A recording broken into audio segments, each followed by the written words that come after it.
I'm a billionaire CEO, and I married the homeless woman who asked if her little girl could sit in my booth and get warm. Yeah, that happened. Before you decide how you feel about that, answer me this. If a stranger walked into a diner in the middle of a cold, ugly rainstorm with a shaking 5-year-old and said, "My daughter is hungry, can we please just sit somewhere dry?" Would you help? Or would you pretend you didn't hear it and go back to scrolling? I'm not giving you a fairy tale. I'm telling you about the night I was supposed to be alone the moment I opened my mouth and changed 3 lives, and the part nobody likes to talk about. What kindness really costs after the moment everybody claps is over. My name is Nathan Parker. Media people like to say founder and CEO of Parker Technologies, self-made, disciplined, focused billionaire. Let me give you the part they don't put in print. 3 years before that night in the diner, my wife Rebecca was driving home from a prenatal appointment, 7 months pregnant with our son, and a drunk driver ran a red light. I got a phone call at work, and in one conversation, I lost my wife, my baby, and the future I thought I was walking into. People said I was strong because I still wore the suit, and still ran the company, and still sat in boardrooms saying words that made other people money. I wasn't strong, I was hollow. I would sit in my penthouse at night, and the silence felt loud, like pressure in my ears. I didn't want to talk to anyone, but I also couldn't stand being alone with my thoughts, so twice a week I'd go to Betty's Diner, this bright little 24-hour place with red vinyl booths and bad coffee, and I'd sit in the back corner where I could hear other people's normal problems without having to participate. That was how I stayed human, or close enough to it. So picture this. Tuesday night, rain slamming the windows so hard it sounded like gravel neon, buzzing my coffee untouched and going cold. I'm in the corner booth, same as always, and the bell over the door rings. I don't even look up at first, because I expect it's just Mr. Wilson coming for his nightly slice of pie. I only glance up because the air in the room changes. It's not Mr. Wilson. It's a young woman and a kid. The woman is soaked through a thin blue jacket, hair stuck to her cheeks, eyes alert. In this way you only see on somebody who's been running on adrenaline for too long. The little girl is pressed against her leg in a red sweater that's way too small, shivering so hard her teeth are chattering. They don't walk straight to a table like normal customers. They stop just inside the door, like they're asking permission to exist. Betty comes out from behind the counter and says, gentle but firm, "Sweetheart, nobody sits in here without ordering house rule." And I watch the mom swallow her pride like it hurts. She says, "We don't have money right now. I start a new job next week, we just need to get out of the rain for a minute. And then real quiet, please." Then I hear the little girl whisper, "Mama, my tummy hurts." That line went through me like a blade. I can't explain it except that after Rebecca died, nothing reached me. Nothing. People cried in front of me, people begged me for funding, people tried to comfort me, and I felt numb every single time. But that tiny voice, "Mama, my tummy hurts," cracked something I thought was sealed shut forever. So I stood up.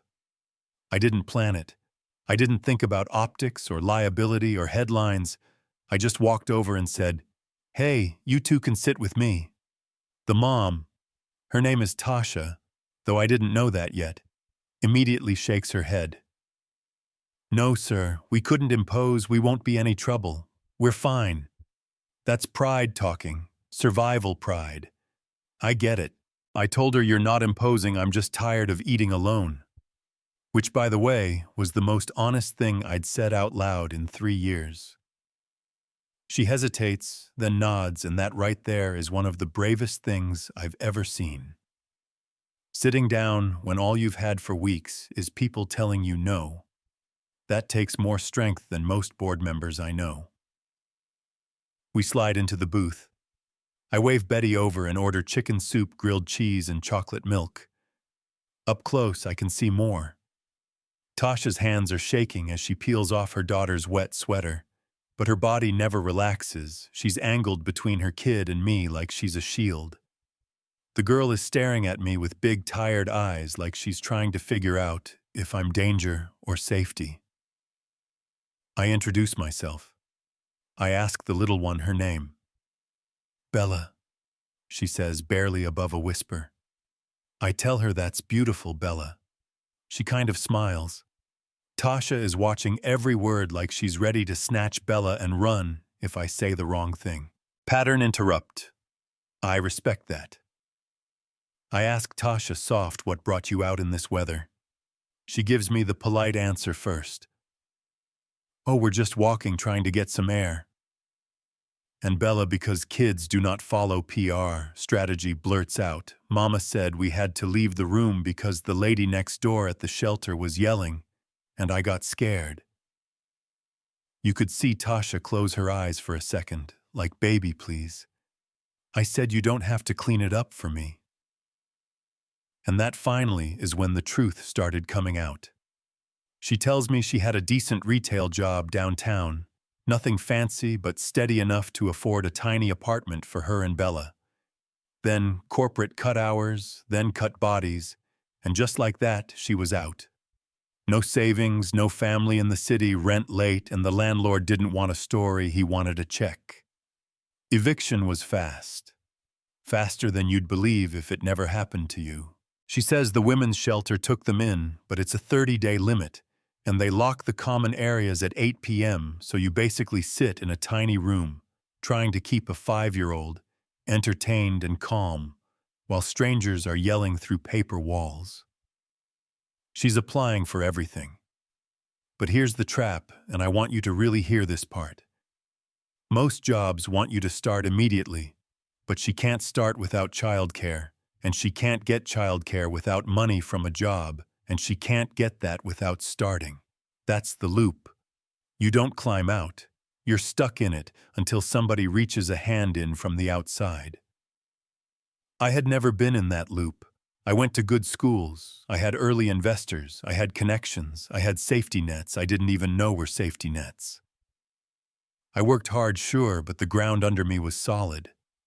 Listening to her, I realized her ground was quicksand. Stick around, because what happened next will blow your mind. While we're sitting there, I'm already thinking about the spare apartment I keep for visiting execs, already thinking about the entry-level admin opening we couldn't fill because the pay isn't sexy enough for tech people, and I can feel the so-called responsible part of my brain yelling at me. Nathan, do not do what you're about to do. HR is going to burst a blood vessel. The board will say you're unstable again. We don't hire people out of diners. We don't place strangers in our properties. We don't make emotional decisions. And then there's this other voice in me, this voice I haven't heard since the night Rebecca died. And that voice is calm and loud at the same time. It says, yes, we do. I look Tasha in the eye, and I tell her I'm Nathan Parker. I run Parker Technologies. We have an opening in admin. I can put you there. It's entry-level, but it's steady pay, benefits, health insurance, child care assistance, paid time off, all of it. You can start Monday. She just stares like her body is in the diner, but her mind is floating somewhere above us, trying to figure out if she's hallucinating. Then I keep going. I tell her I have a 2-bedroom apartment 10 minutes from my office. It's empty and furnished, and you and Bella can move in tonight. We'll set rent at a number you can actually afford and just take it out of your check. No games. She shakes her head right away, like absolutely not. That's too much. We can't accept that. And Bella tugs on her sleeve and whispers, Mama, I'm really hungry, and that was it. That was the moment. Tasha exhales like she's been holding her breath for weeks and says, okay. Okay. After dinner, I drive them to the shelter so they can grab their things. Everything they own fits into 2 trash bags and a backpack. That's it. I put the bags in my trunk, and we drive to the apartment, and my building manager, Mrs. Chin, is waiting in sweatpants and slippers because I called her on the way. We open the door to this clean, simple place. Nothing extravagant, just warm light and a couch that isn't broken, and two actual beds with sheets that smell like soap, and there's food already in the fridge because I made a couple calls from the diner. Bella runs down the hall yelling, "Mama, I have my own room, my own bed," and she is so happy she can't even stay on her feet. She just keeps bouncing. Tasha doesn't fall apart on the floor. She doesn't grab me and sob into my chest like a movie. She just stands in the doorway of that apartment, with her hand over her mouth, shaking, trying to process that for the first time in weeks, nobody can kick her out in the next 10 minutes. She finally looks at me and says, "Why are you doing this?" I almost said because this is the first time in 3 years I've felt alive. I said, because I can. Next morning, 8 a.m. sharp, she walks into my building in her best thrift store blouse like she's walking into a courtroom. HR already has her paperwork ready because I called ahead. Grace Kim, who runs admin, gets her a desk by a window, sets her up with logins, starts walking her through phones, scheduling software documentation. By 10:30, everybody in that department is already whispering, "Who is she? And why is she picking this up so fast?" At lunch, a couple people from IT and accounting invite her to sit with them, and it's not pity. It's, "Hey, come eat with us, you're one of us now." Meanwhile, Bella is at daycare 2 blocks from Tasha's new apartment, coloring butterflies and eating snacks, and finally playing like a normal kid who's not worried about where she's sleeping tonight. That night, for the first time in 3 years, I do something simple. I text someone goodnight. I say, "How's Bella liking daycare so far?" I say, "Let me know if you need anything in that apartment." I mean anything. I don't care if it's a different shower curtain or more cereal. And it hits me how weird it feels to care again, to have a reason to check in that is not a financial report. I thought that was the ending. Help the nice woman, help the sweet little girl feel good about myself, story over. But it's not over. Here's the twist. The minute people found out, that's when it got ugly. Rumors started. A rival in my industry, a guy who always wanted my contracts, always wanted my seat at the table, starts running his mouth at events saying, "Nathan Parker's lost his edge. Nathan's distracted by some girl he picked up at a diner. Nathan's getting emotional. Nathan's letting some single mother play him because he can't get over his dead wife." He called Tasha a gold digger to my CFO's face. He said I was being used. He said this was going to destroy my judgment and tank shareholder confidence. And of course that whisper finds its way to my board. I get pulled into a polite little conversation about optics, about liability, about whether this woman is stable and trustworthy. And yeah, I'm furious, but I'm not furious for me. Call me soft, call me stupid, call me whatever, fine. I was furious because they were talking about Tasha like she was some con artist who wandered in off the street and hypnotized me, not a woman who had been fighting to keep her kids safe every second for the last few months and still showed up to work on time and learned faster than half the people I interview out of Stanford. I go home ready to run damage control, spin the story for her so she doesn't feel ashamed and she feels it before I even open my mouth. She looks at me and says, "Are they saying I'm using you?" I tell her the truth because lying is disrespect, and she goes quiet in a way that scared me more than yelling would have. Then she says something that broke me in half. She says, "Maybe they're right. You gave me a job, you gave me a place to live, you're paying for daycare. How is that not using you? If it were you, what would you have said in that moment?" I dropped to one knee in that tiny kitchen, surrounded by hand-me-down plates and a dollar store dish rack, and I told her, You are not some feel-good charity project I picked up to feel noble. You are not something I'm doing to fix my grief. You are my equal.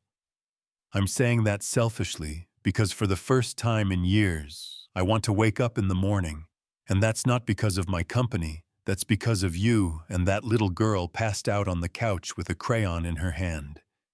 You saved me. I didn't save you. She didn't cry, she just nodded, wiped her face, and the next morning walked into my conference room in front of 2 board members and the same CFO who'd warned me and said, "I heard some of you have concerns about me, so I'm here, let's talk." You could feel the air change. She said, yes, I was in a shelter when Nathan met me, and yes, he offered me a job and a place to stay. And since then, I've been here every morning.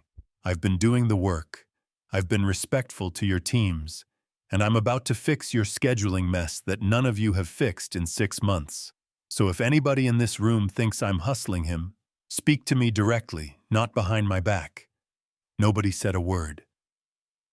Grace told me later the board members looked like kids getting called to the principal's office. My CFO pulled me aside afterward and said, "I hope you understand what you have here." I said, "Believe me, I do." After that, things changed. I took Tasha and Bella back to Betty's diner one rainy night and sat Tasha in that same booth where she first asked, just to sit and get warm. And I told her, "You asked if you could stay for a little while, and now I'm asking you if you'll stay forever." I pulled out a ring, sapphire in the middle because Bella's favorite color is purple, and this was close enough without looking like a toe.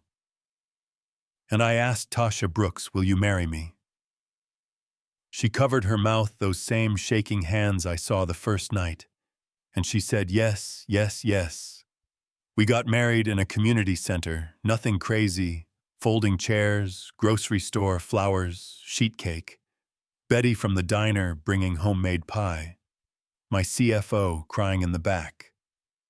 Tasha's mom pulling me aside and telling me, "If you hurt my daughter or my grandbaby, I don't care how much money you have, I will handle you myself." And I believed her. I legally adopted Bella, made her Bella Parker, and when I asked her, "Do you want me to be your dad for real?" she launched herself at me so hard I almost fell backward. She started calling me Dad that night.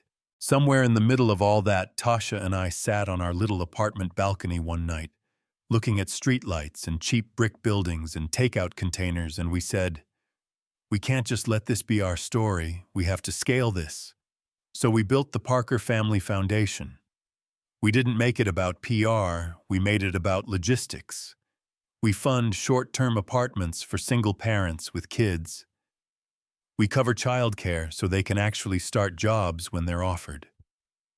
We do real job placement resume, help interview, prep, transportation support. We work with shelters to move families into stable housing, not just hand them a checkout date and a "God bless." And before you say, "Wow, that's so generous," wait. This is not a hero story. This is a design fix. It's embarrassing that this isn't already basic policy. It's embarrassing that a 5-year-old can go from sleeping in a car to sleeping in a bed overnight, not because the world stepped up, but because one guy with money finally bothered to move a few levers. Do you think that's fair?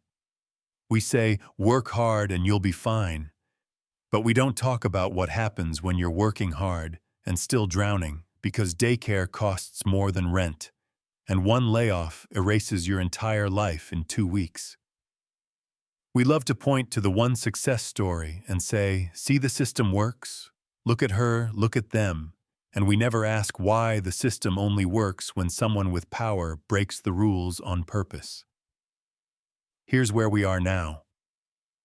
My penthouse, the one that used to echo like an empty museum, is loud again, covered in crayons and tiny shoes and half-eaten strawberries. Bella is thriving, calling me Dad, telling everyone in school that her daddy builds computers, which is not even what I do, but I love that she thinks I'm some kind of wizard. Tasha is not the woman I helped. She's my wife, she's my partner. She's co-director of the foundation. And honestly, she runs half the meetings better than I do. We're expecting a baby boy. Tasha's mom moved closer. We still visit Betty's diner every year on the anniversary of that night, sit in that same red booth, order chicken soup and grilled cheese and chocolate milk. And we tell the story to our kids. This is where our family started, not at a mansion, not at a charity gala, but right here where someone said, "Please, can we just sit for a while?" And someone else said, "Stay as long as you need." So let me ask you, and answer this honestly in the comments, because I want to hear the truth, not the polite version. If it were you that night, you're tired, you're busy, you've got your own pain, and a stranger with a hungry kid asks for help, do you get involved, or do you look away and tell yourself it's not your responsibility?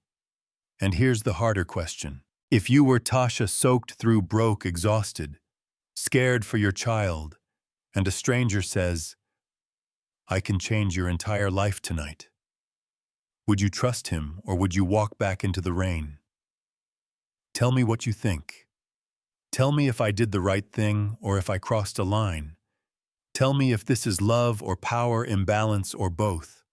Drop where you're watching from. Tell me your story, because this isn't just about me and Tasha and Bella. This is about what kind of world we actually want to live in, and whether we're willing to build it.